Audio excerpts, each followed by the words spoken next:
வணக்கம் நண்பர்களே. நம்முடைய சமையல வாசனைக்கும் சுவைக்கும் சேர்க்கப்படும் கருவேப்பிலை ஒரு சாதாரண இலை அல்லங்க. இதுல உடலுக்கு தேவையான பல முக்கியமான சத்துகள் நிறைந்திருக்குதுங்க. இந்த வீடியோல கருவேப்பிலையின் முக்கிய நன்மைகள், அதை எப்படி உணவுல சேர்த்துக்கிறது, யாரெல்லாம் அளவா சாப்பிடணும் அப்படிங்கிறத பத்தி விரிவா நம்ம இன்னைக்கு தெரிஞ்சுக்க போறோங்க. கருவேப்பிலையில பல முக்கியமான ஊட்டச்சத்துகள் இருக்குதுங்க. இரும்பு சத்து இரத்த சோகை வராம உதவுங்க. கால்சியம் எலும்பு மற்றும் பற்கள் ஆரோக்கியத்துக்கு உதவுங்க. விட்டமின் ஏ கண் பார்வைக்கு நல்லதுங்க. விட்டமின் சி நோய் எதிர்ப்பு சக்தியை அதிகரிக்க உதவுங்க. ஆன்டி ஆசிட்டுகள் உடலில் இருக்கக்கூடிய தீங்கு விளைவிக்கும் மூலக்கூறுகளை குறைக்க உதவலாங்க. கருவேப்பிலை செரிமானத்தை சீராக வச்சிருக்க உதவுதுங்க.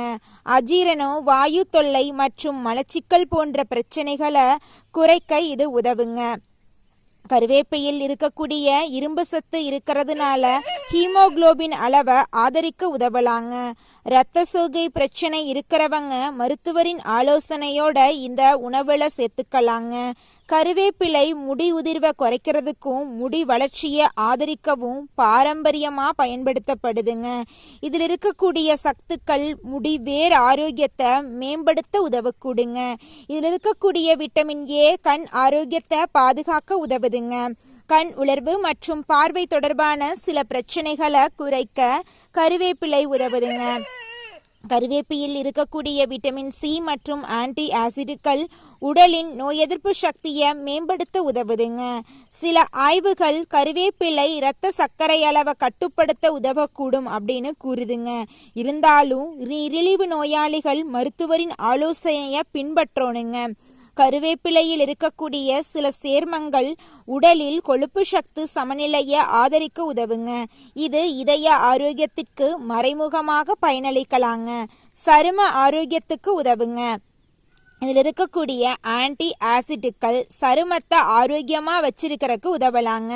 உடலில் இருக்கக்கூடிய அனைத்து பிரச்சனைகளுக்கும் கருவேப்பிலை சமான பாதுகாப்பு அளிக்கக்கூடுங்க. சாம்பார், ரசம், கூட்டு, பொரியல் போன்ற உணவுகளில் நம்ம கருவேப்பிலையை சேர்த்து சாப்பிடலாங்க. கருவேப்பிலை துவையல் செஞ்சு சாப்பிடலாங்க. சிலர் காலையில் சில கருவேப்பிலை இலைகளை மென்று சாப்பிட்றாங்க. கருவேப்பிலை பொடி செஞ்சு சாதத்தோட கலந்து சாப்பிட்லாங்க. கருவேப்பிலையை நன்றாக கழுவி சுத்தமாக பயன்படுத்தணுங்க. அளவுக்கு அதிகமாக சாப்பிட்றதுனால சிலருக்கு வயிற்று பிரச்சனைகள் ஏற்படலாம். கர்ப்பிணி பெண்கள் மற்றும் குறிப்பிட்ட உடல்நல பிரச்சனை இருக்கிறவங்க மருத்துவரின் ஆலோசனையோட கருவேப்பிலையை எடுத்துக்கோணுங்க. மொத்தத்துல கருவேப்பிலை நம் உடலுக்கு பல முக்கியமான சக்திகளை வழங்கும் ஆரோக்கியமான இலைங்க. செரிமானம், இரத்த சோகை, முடி ஆரோக்கியம், நோய் எதிர்ப்பு சக்தி மற்றும் கண் பார்வை போன்ற பல விஷயங்கள்ல இது உதவக்கூடுங்க. இந்த தகவல் பயனுள்ளதா இருந்தா வீடியோவை லைக் செய்யுங்க. உங்களோட நண்பர்கள் மற்றும் உறவினர்களுக்கு ஷேர் பண்ணுங்க.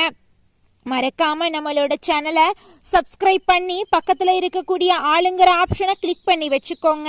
அப்பத்தாங்க நம்ம சேனல்ல போடக்கூடிய ஒவ்வொரு வீடியோக்களும் உங்களுடைய மொபைல் போனை தேடி வருங்க. அடுத்த வேறு ஒரு ஹெல்த் டிப்ஸ்ல சந்திக்கலாம் நேயர்களே. நம்மளுடைய சேனலோட பயனுள்ள தகவலை உடனுக்குடன் தெரிஞ்சுக்க நம்மளோட சேனலை மறக்காம சப்ஸ்கிரைப் பண்ணி வச்சுக்கோங்க. நன்றி, வணக்கம் நேயர்களே.